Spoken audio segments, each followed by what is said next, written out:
Sallallahu alaihi wasallam. Bismillahirrahmanirrahim. Talabul ilmi faridatun ala kulli muslimin wa muslimatin. Shadaqallahul azim, amma ba'd.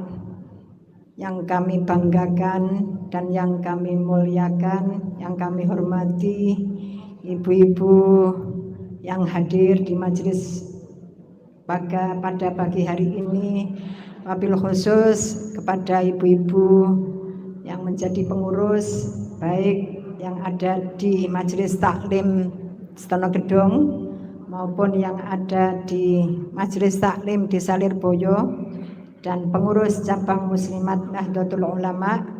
Alhamdulillah kita bisa bersilaturahim dalam rangka thalabul ilmi atau mencari ilmu. Mudah-mudahan silaturahim kita semuanya ini diridhoi oleh Allah Subhanahu wa taala, dan mudah-mudahan mendapatkan ilmu yang manfaat, barokah, maslahah fid dini wad dunya wal akhirah. Amin Allahumma amin. Yang kedua kalinya sholawat serta salam mari bersama-sama kita aturkan kepada junjungan kita Nabiullah Nabi Muhammad sallallahu alaihi wasallam. Allahumma sholli alaihi. Para ibu-ibu, perlu saya sampaikan, saya perlu memperkenalkan diri nggih. Tidak hanya nama saya saja. Panjenengan sudah hafal napa dereng? Nama saya ada di sini. Ini adalah rumah saya, sekaligus adalah tempat perjuangan saya ya. Saya harus tahaddutsam bi ni'mah. Tadi saya tampilkan santri-santri Arisalah, itu bukan santri saya ya, santrinya Mbah Yai Abdul Karim, muassis Pondok Pesantren Lirboyo. Saya adalah turun ketiga, dan saya bukan menantu, saya bukan pendatang, saya adalah asli dari Lirboyo. Ibu saya dan bapak saya kedua-duanya adalah cucu daripada muassis atau pendiri Pondok Pesantren Lirboyo. Jadi beliaunya adalah sepupu. Saya mohon doanya, mudah-mudahan bapak saya sekarang usianya sudah 86 ya. Beliaunya satu-satunya sesepuh yang ada di Jawa Timur, wabil khusus yang ada di Lirboyo. Mohon doanya, mudah-mudahan beliaunya diberi tawil umur fi taatillah wa rasulillah. Perlu saya sampaikan ibu-ibu, jadi pendidikan Arisalah itu pendidikan yang digabungkan atau terpadu antara pendidikan Al-Quran, pendidikan diniyah, dan pendidikan umum. Alhamdulillah tadi yang mimpin tahlil itu sudah hafidhoh. Ini anak saya yang terakhir ya, ini anak saya yang bungsu, Ragil. Ini juga alhamdulillah sudah hafidhoh ya. Alhamdulillah, doakan mudah-mudahan manfaat, barokah, maslahah fid dini wad dunya wal akhirah ya. Ini memang saya suruh dampingi saya terus ya, karena anak saya yang paling kecil nanti biar bisa melanjutkan perjuangan saya. Dan alhamdulillah ibu-ibu di Arisalah tidak hanya pendidikan umumnya saja tidak, alhamdulillah anak-anak juga harus Qur'annya juga harus tahsin ya. Karena membaca Al-Qur'an itu hukumnya tahsin. Tahsin itu betul dalam tajwid dan betul di dalam makhorijul huruf. Kalau menghafal Al-Qur'an itu hukumnya fardu kifayah, enggak wajib ya. Menghafal Quran itu tidak wajib, ini harus difahami ya. Fardu kifayah, kalau sudah ada yang menghafal Al-Quran, yang lainnya gugur. Ini harus benar-benar difahami ya. Nah, yang wajib adalah belajar Al-Quran dengan tahsin, itu hukumnya wajib. Fardu ain, fardu ain itu semuanya wajib bisa, semuanya wajib belajar, semuanya wajib benar-benar berproses. Tapi sekali lagi kalau menghafal Al-Quran hukumnya adalah fardu kifayah, tidak wajib semuanya. Makanya ibu-ibu minta maaf ya, Jangan menganggap kalau sudah hafal Al-Quran itu sudah segala-galanya, tidak. Hafal Quran itu yang bagaimana, tidak hanya di lisannya tok, tapi hafal Quran yang benar-benar bisa mengamalkan ilmunya. Tapi kalau mencari ilmu ubudiyah yang wajibnya, yang hukumnya adalah fardhu ain, ilmu yang kaitannya dengan ibadah, nih ubudiyah. Ubudiyah yang kaitannya dengan ibadah itu hukumnya adalah fardhu ain, wajib semuanya. Wajib belajar dan wajib bisa. Bagaimana cara wudhu yang benar, bagaimana cara sholat yang benar, ini wajib hukumnya. Kalau menghafal Quran tidak wajib, tapi kalau mencari ilmu yang kaitannya dengan ubudiyah ini hukumnya wajib. Pun salah paham. Makanya ketika panjenengan ada pengajian yang sekiranya di situ manfaat bagi panjenengan, ayo kita berbondong-bondong untuk hadir, karena ini hukumnya fardhu ain. Nih perlu saya sampaikan ya. Jadi biar panjenengan tahu bagaimana yang sebenarnya menghafal Al-Quran. Jadi kita pola pikirnya harus kita rubah. Ya monggo, kita nggak ada masalah, kita menghormati penghafal-penghafal Al-Quran, monggo. Tapi kita harus benar-benar berpikir secara benar, menghafal Quran hukumnya adalah fardhu kifayah, tidak wajib. Tapi kalau mencari ilmu yang kaitannya dengan ubudiyah ini adalah hukumnya wajib. Paham nggih? Nggih. Pun niki kalau sak niki saya sekarang mau menerangkan masalah sholat, karena sholat itu penting sekali. Sholat adalah ibadah yang langsung kita kepada Allah Subhanahu wa ta'ala. As-sholah, sholat menurut maknanya adalah nyenyuwun atau berdoa. Menurut artinya, sholat menurut artinya adalah berdoa atau meminta kepada Allah Subhanahu wa ta'ala. Menurut syara adalah melakukan ibadah yang khusus. Sholat kalau menurut syariat yaitu melakukan sesuatu ibadah yang khusus atau yang tertentu, berupa kita menyembah kepada Allah Subhanahu wa ta'ala dengan kaifiyah atau cara-cara yang khusus juga. Jadi ada aturannya. Sholat itu kita nggak boleh bikin aturan sendiri, namanya sholat. Isinya sholat adalah kalimat-kalimat atau ucapan-ucapan yang diawali dengan takbiratul ihram dan diakhiri dengan salam. Ini namanya sholat. Kita harus paham. Dibuka halaman 39.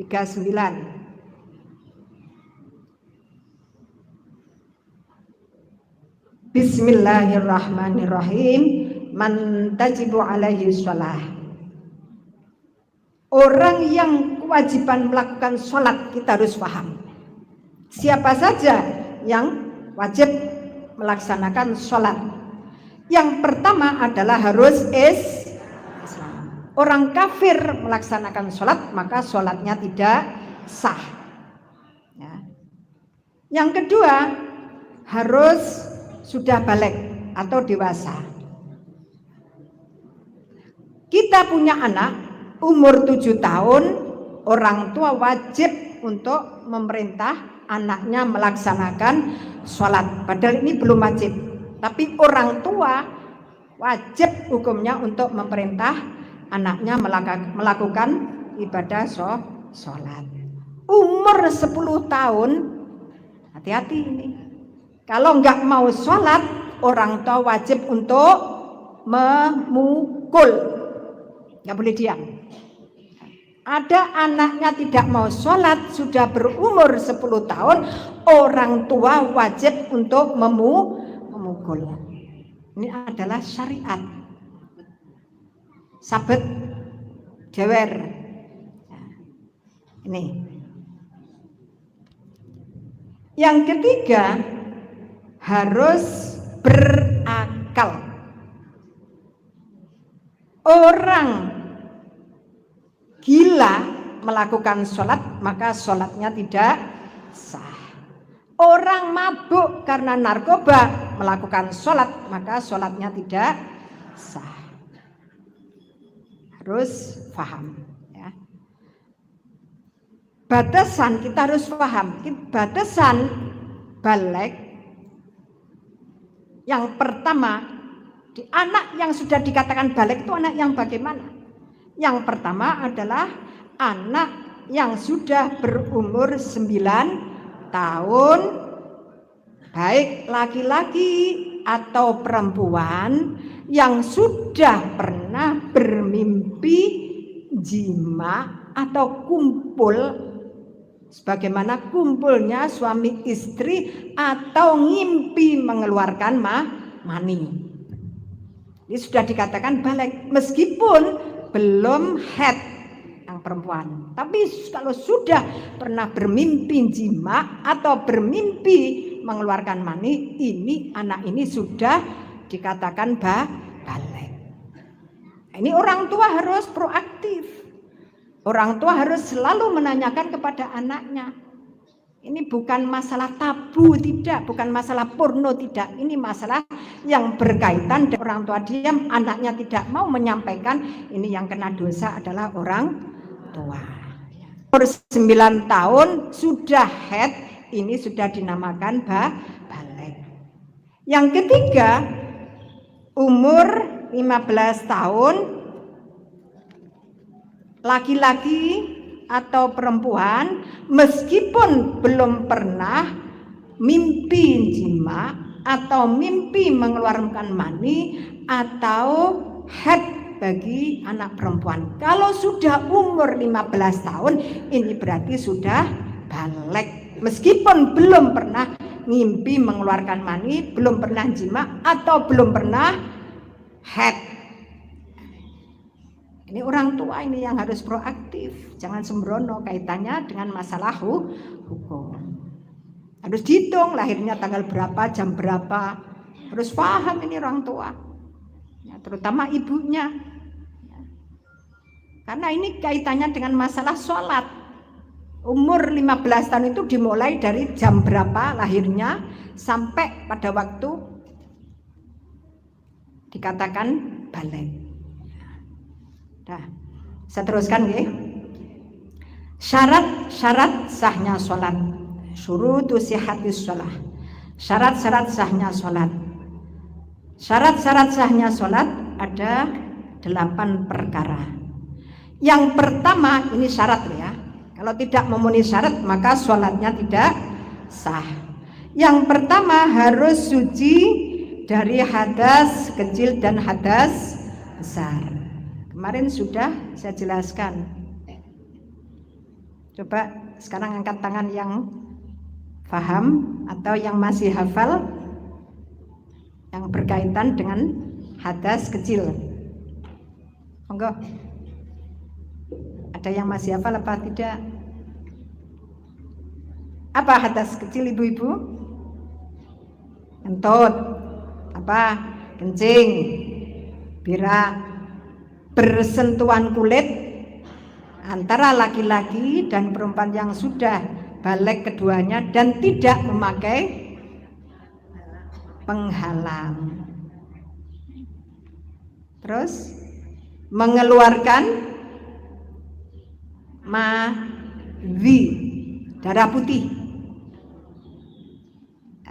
Mengeluarkan madhi atau darah putih. Kalau hadas besar, haid, nifas, wiladah, mengeluarkan mani, kumpul atau jima antara suami dan istri. Yang kedua, harus suci badannya. Suci dari apa? Suci dari najis. Harus suci pakaiannya, termasuk yang kita pakai. Mekena juga harus suci. Dan suci tempat kita sholat. Ini harus paham ibu-ibu. Jadi pakaian yang kita pakai untuk sholat, baik mekena maupun baju, ini harus suci. Badan kita juga harus suci, jangan sampai ada najis. Yang ketiga, tempat yang kita pakai ini juga harus suci. Yang ketiga, menutup aurat. Ini nanti mau saya jelaskan, karena menutup aurat itu sangat sulit sekali. Kita harus tahu aurat laki-laki adalah mulai dari lutut sampai ke pusar. Ada orang laki-laki sholat tanpa memakai baju, yang penting pusar sampai lutut ini tertutup, sah apa tidak? Sah apa tidak? Sah, tapi tidak etis, gak sopan. Masuk Arab sowan nyanggone pangeran kok ote-ote. Tapi aslinya sah, nggak ada masalah. Tapi kan nggak pernah ada di Indonesia seperti itu. Kalau di luar negeri saya nggak paham. Ya. Aurat perempuan adalah semua anggota badan kecuali wajah dan telapak tangan dua. Kita nanti harus ngerti ya. Makanya ini saya beri ini nanti bisa panjenengan pelajari. Ya. Yang keempat, harus menghadap kiblat. Indonesia kiblatnya adalah barat. Kiblat pasti barat, barat belum tentu kiblat.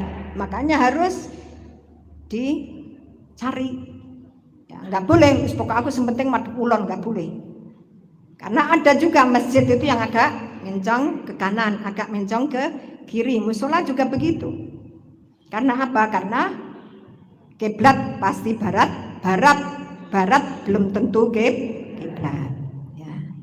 Yang kelima, harus sudah masuk waktu sholat yang akan kita kerjakan atau yang akan kita lakukan.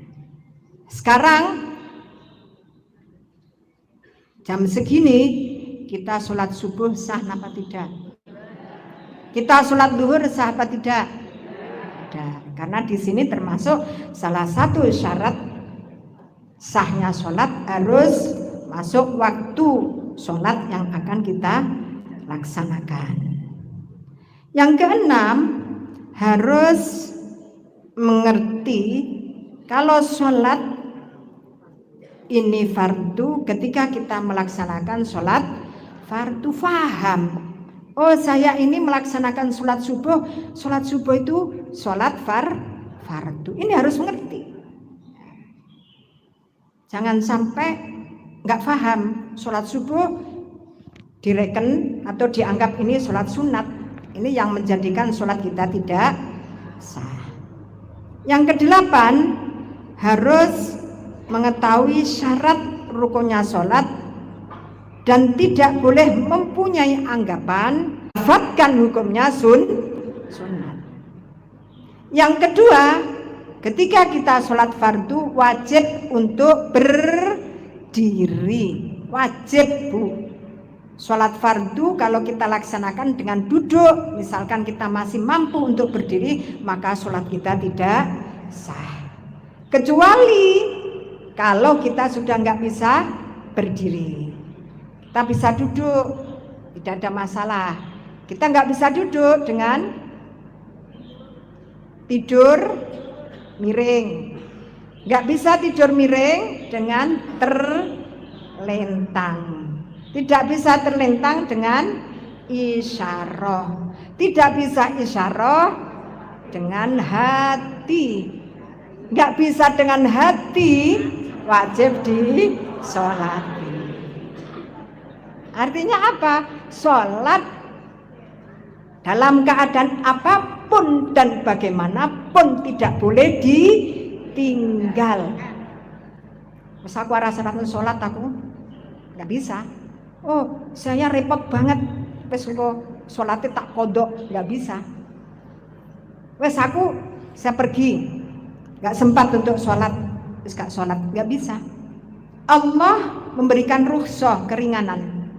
Ketika kita dalam keadaan sibuk, misalkan mantu, manjan pemuaca. Ini yang mantu loh ya, kalau sing dandani nggak masuk hukum di sini. Ya, ini hanya yang punya hajat, yang mantu. Mantenya juga. Ya. Wis dipuacai wayu. Aku engko piye salatku? Wudu terlebih dahulu sebelum maca.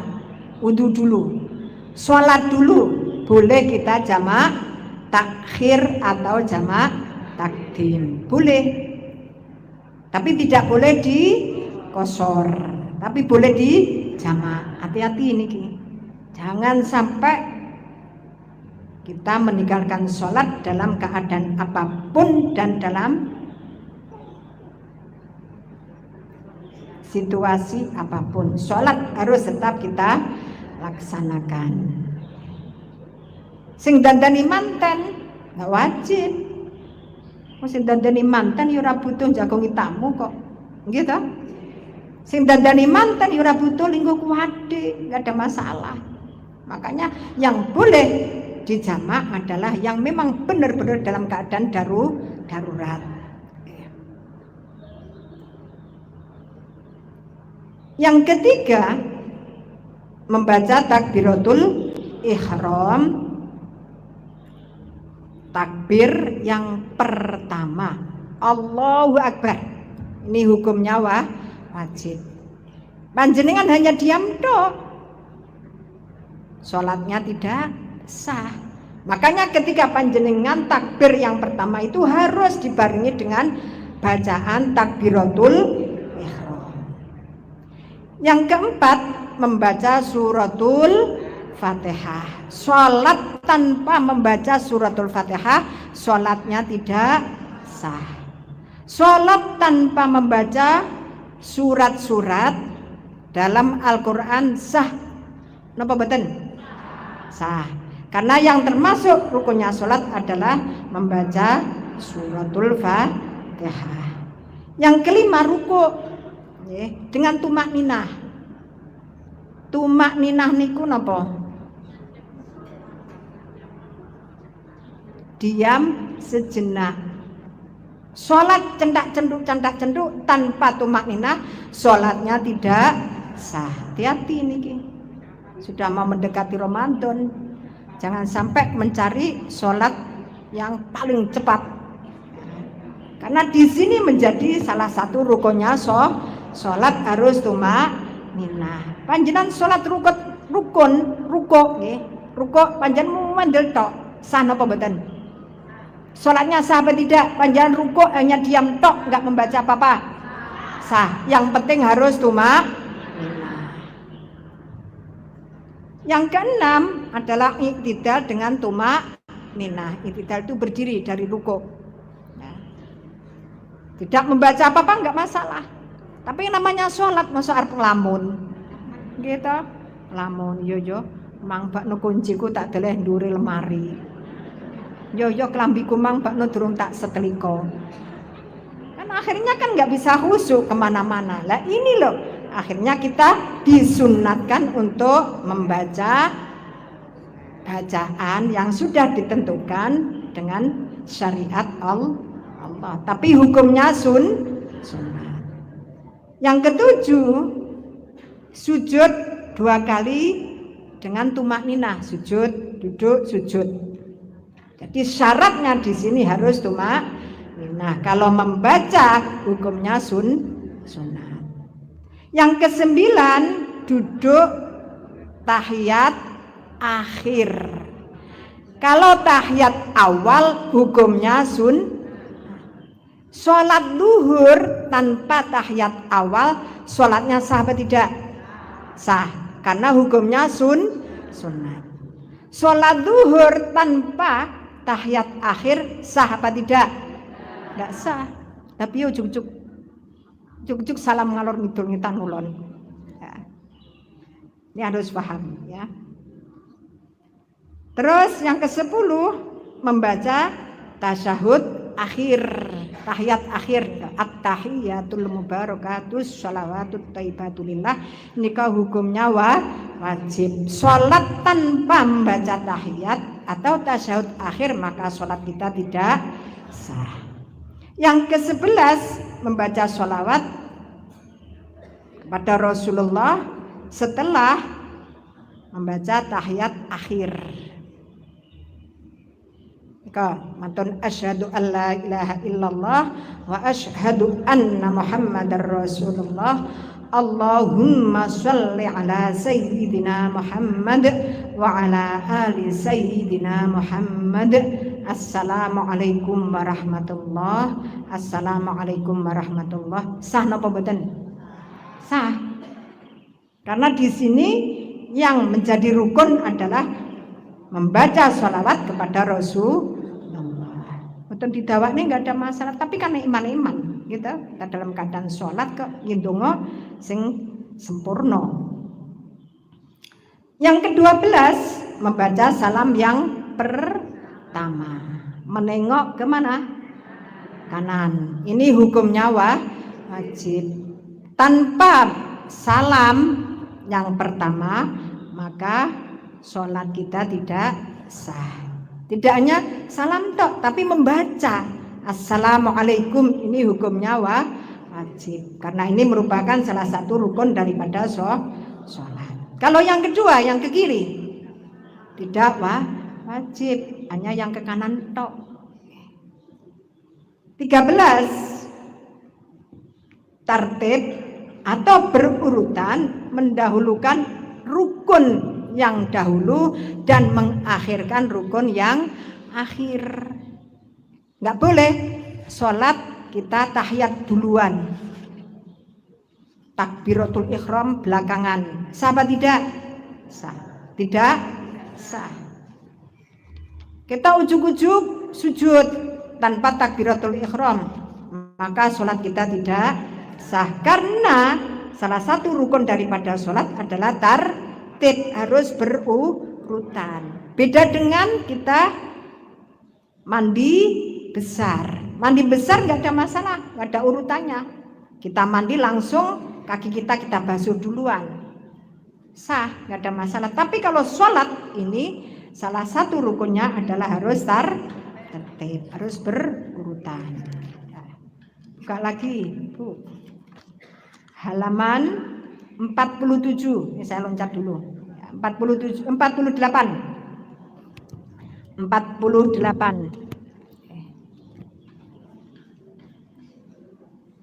Mubtilatus sholati, batal-batalnya sholat. Ini harus paham. Perkara yang membatalkan sholat ada 17. Yang pertama adalah hadas. Seperti apa? Ngentut. Sholat kok ngentut, langsung sholatnya batal. Yang kedua, kejatuhan najis, tidak secepatnya kita buang, seketika. Panjang sholat Allahu Akbar, enten telek jejak ketepluk, yang diarakan mau jenah nikmati. Sholatnya tidak sah, harus secepatnya dibuang. Caranya membuang ya dia ada ilmunya, nggak boleh diginikan tapi dikipat nih gini, kan sudah mencelat. Ini sebetulnya najis tapi dimakfu di ngapura.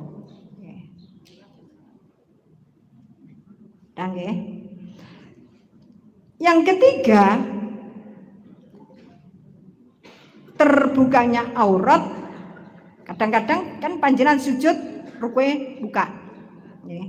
Terbukanya aurat tetapi tidak secepatnya ditutup seketika, panjang-jarakan mawon, maka sholat kita batal. Hati-hati ini, hati-hati ini. Bagaimana caranya? Secepatnya ditutup. Kan krosong gitu. Lek sikile rada isis berarti ki sikile gitu. Secepatnya ditutup. Ya. Yang keempat, ngomong. Yang sholat kok ngomong. Allahu Akbar. Sama harus bayar. Ya, ini akan membatalkan sholat karena sengaja. Allahu Akbar. Pak, bedamu mang piye, Pak? Langsung sholatnya batal. Yang kelima, semua yang membatalkan puasa juga membatalkan sholat. Apa saja? Ya, nanti panjang pelajari. Yang keenam, makan atau minum yang disengaja. Kemarin sudah saya terangkan, panjenengan habis makan sate, ada selilitnya digini-ginikan. Oh enak, langsung dimakan dilek. Ya. Sholatnya batal. Nah caranya gimana? Caranya harus dikeluarkan. Gini. Jangan tambah dinikmati. Ya. Ini menjadikan sholat kita batal. Yang ketujuh, gerak 3 kali dan terus-terusan. Allahu Akbar, bingung aja. Sampai 3 kali terus-terusan, maka sholat kita batal. Makanya ketika kita sholat ya harus ikhtiyat, harus berhati-hati. Jangan sampai mendekati hal-hal yang membatalkan sholat. Lepas Allahu Akbar ya sudah, kita fokus kepada Allah Subhanahu wa Ta'ala. Selanjutnya adalah, sebentar saya ulangi lagi ya. Yang ketujuh, gerak 3 kali yang terus-terusan meskipun lupa. Ya, koncone dimenek-enek. Tutup ini ibadah, jangan sampai main-main dengan ibadah. Tutup ini ibadah, jangan sampai main-main dengan ibadah. Guyon-guyon tapi sholat jangan dipakai untuk guyon. Kan sering toh, kadang-kadang sujud sikile duwi-uwi, itu nggak boleh itu. Ya. Nanti akan menjadi mindset masyarakat. Artinya apa? Masyarakat kok sampai melaksanakan atau melakukan hal yang seperti itu, yang kena dosa adalah yang bikin konten atau yang bikin untuk hati-hati ya. Yang ke-9, melompat, kok kurang penggawean, sholat mencolot, culit, kecuali kalau ada hewan yang mengerikan. Nah kucing kan nggak mengerikan, nggak bahaya. Enten kucing jenengan kaget mencolot, batal apa betul? Kalau mencolotnya keras, batal. Lek megeran gini dok, nggak ada masalah. Ya, hati-hati ini ya. Yang ke-10, menambah rukun fi'li atau rukun perbuatan. Misalnya toh, kan sampun ditentuaken kita, Allahu Akbar. Terus sampai terakhir sama tambahin nih. Ngadeg nih, padahal sudah 4 rakaat, ngadeg nih. Ini menjadikan sholat kita tidak sah.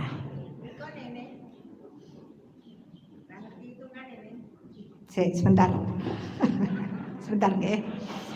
Yang ke-11, dehem hem.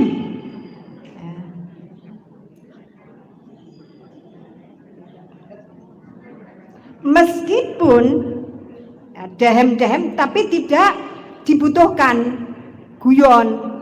Ini sering ini di masyarakat anak kecil-kecil atau di pondok pesantren. Makanya di hari salat tak amuk kalau ada sholat hem. Ya. Ini kadang-kadang saut-sautan. Temannya dehem, akhirnya saya sana nyaut. Ini nggak boleh. Ya.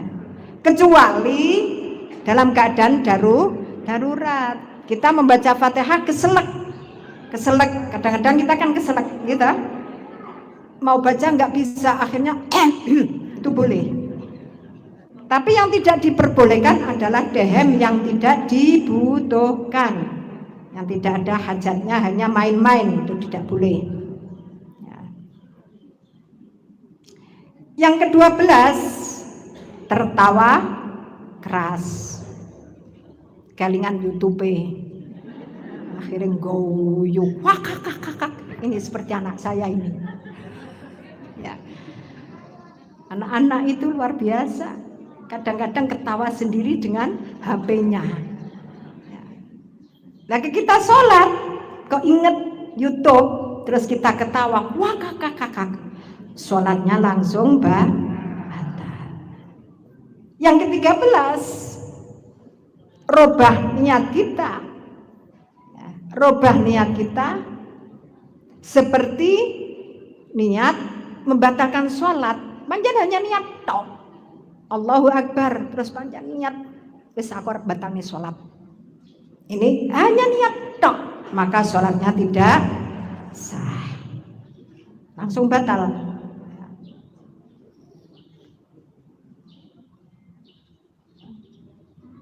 Yang ke-14, mengakhirkan atau apa niki? Ketinggalan, ya. Ketinggalan imam sampai 2 rukun fi'li dan tidak ada udzur. Imamnya sudah ruku iktidal. Ini kan 2 rukun fi'li. Makmumnya ketinggalan sampai 2 rukun. Misalkan Allahu Akbar selesai, terus kita imamnya ruku iktidal, kok makmumnya masih berdiri, maka sholatnya batal. Hati-hati, karena ini jamaah. Ya.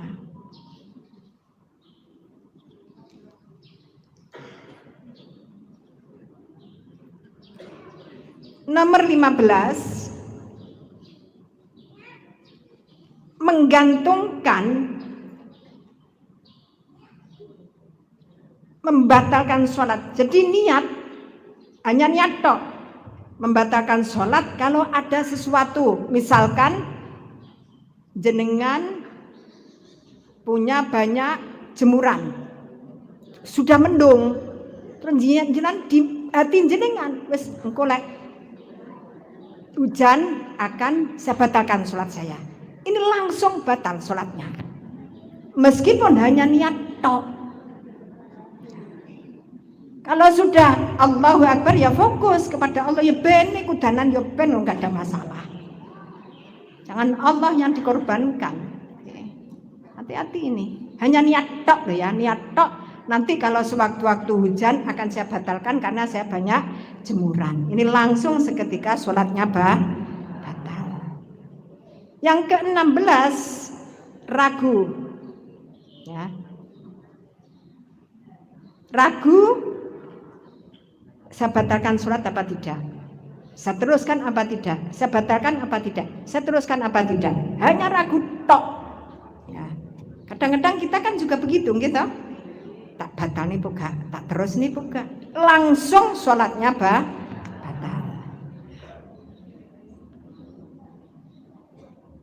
Yang ke-18,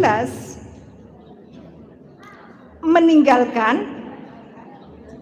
berapa? Oh 17. Yang ke-17, meninggalkan salah satu rukunnya sholat atau salah satu syaratnya sholat. Langsung batal. Coba sampun kalau terangkan syarat sahnya sholat apa harus hafal. Rukunnya sholat apa harus hafal. Karena apa? Karena nanti kalau ini termasuk salah satu yang membatalkan sholat. Udah paham? Dah. Kalau ada pertanyaan, monggo. Nanti akan saya terangkan ini masalah aurat. Sekarang sebelum saya menerangkan masalah aurat, monggo kalau ada pertanyaan yang berkaitan tadi yang saya terangkan. Yang baik sekali ketika mau melaksanakan sholat fardu, kan disunatkan untuk sholat sunnah qobliyah. Di tengah-tengah sholat fardu ingat, saya tadi kok belum melaksanakan qobliyah, langsung niatna diganti sholat sunat qobliyah, ya nggak boleh. Langsung sholatnya batal. Makanya ketika kalau sudah sholat ya harus fokus, dan ini yang panjenengan laksanakan adalah sholat fardu. Tadi yang jenengan tinggalkan hukumnya adalah sholat sunat, nggak boleh, langsung batal. Ya. Ada lagi, monggo. Putrinya dulu yang pertama itu alumni sini, S1-nya di Yaman ya, sudah selesai LC, sekarang sudah nikah, adiknya sekarang menyusul di Arisala. Ini juga punya ini mantan anggota DPR ya. Terima kasih. Jadi ketika kita di perjalanan, kok kita sholat makmum kepada orang yang tidak kita pahami, ini tadi sholat apa? Makanya hati-hati, usahakan ketika kita sholat jamaah harus paham ya, harus ngerti kita ini makmum ke siapa, jangan asal-asalan. Jangan asal-asalan. Lah misalkan kita kok sudah kadung, ini sholatnya jamak takhir apa jamak takdim, ini kan sudah ragu ya tak? Kan sudah ragu. Ini seketika kalau kita ragu maka sholatnya batal. Kalau kita ragu loh ya, kalau kita ragu, kalau kita nggak ragu ya nggak ada masalah, teruskan. Karena termasuk salah satu yang membatalkan sholat adalah ragu tadi.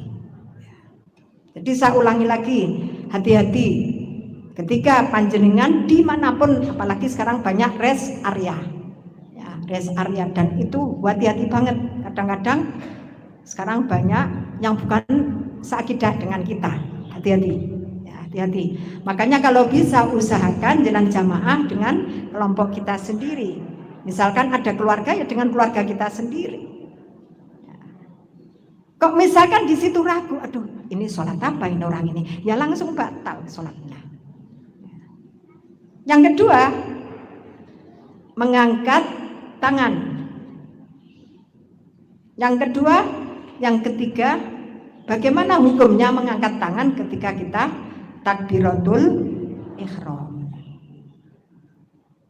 Ini hukumnya. Yang pertama adalah hukumnya wajib mengangkat ya, dengan bacaan takbiratul ihram. Untuk iktidal atau untuk ruku, bagaimana ketika mengangkat tangan? Ini hukumnya adalah sunat. Misalkan kita tidak mengangkat, tidak ada masalah. Sholat kita tetap sah. Paham ya? Monggo. Sholat tidak boleh ditinggalkan dengan alasan apapun. Nggak bisa dengan berdiri, kita dengan duduk. Sholat fardu ya. Sholat fardu kalau sunat nggak ada masalah. Tidak bisa kita lakukan dengan duduk, bisa kita lakukan dengan tidur miring. Tidak bisa tidur miring, bisa lakukan dengan tidur terlentang. Tidak bisa tidur terlentang dengan isyarah. Tidak bisa isyarah dengan hati. Tidak bisa dengan hati kita disolati. Ya mampunya bagaimana? Pakai infus, misalkan mampunya hanya miring, monggo, nggak ada